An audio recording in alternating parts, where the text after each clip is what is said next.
inspired by these two skeins that just happened to be thrown together in my yarn stash.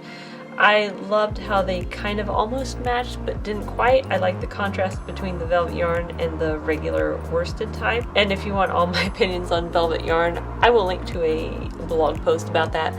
But since I have it, I thought I would start this scarf. I've already cast it on and begun, obviously, but there are really only 2 rows to this scarf, 2 different stitches. So I will tell you how I did that. So using the velvet yarn, which I will link to in the description, I cast on 21 stitches onto size US 11 or 8mm needles, and I knit the first row. You can use any type of cast on you want, but I used a long tail cast on, and I knit the first row. And then using the velvet yarn for the second row, I knit 1, purled 1 until the last stitch, and I knit the last stitch, so basically a 1x1 rib.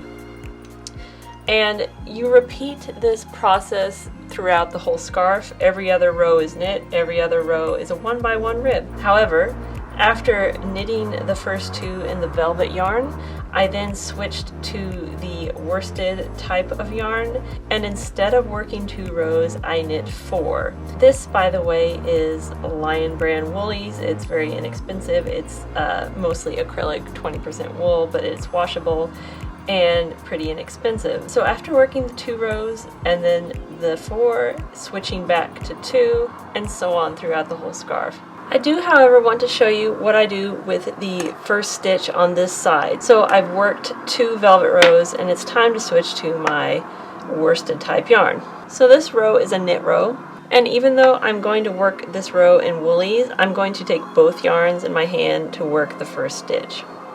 So wrap both of those around. And then at this point I would drop the velvet yarn and just work with the worsted type.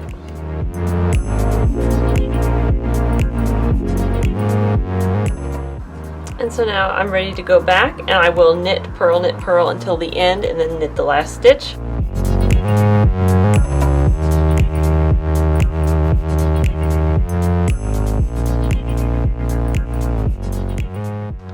So now I am to the end of this row where I had worked the 2 yarns together, and as I knit this stitch, I'm just going to knit these 2 stitches together so that I don't end up increasing my stitch count.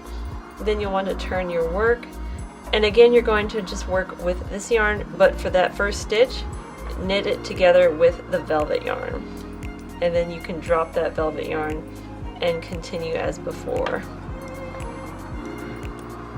So now that I've worked the 4 rows of Woolies, I'm ready to do 2 rows in the velvet yarn.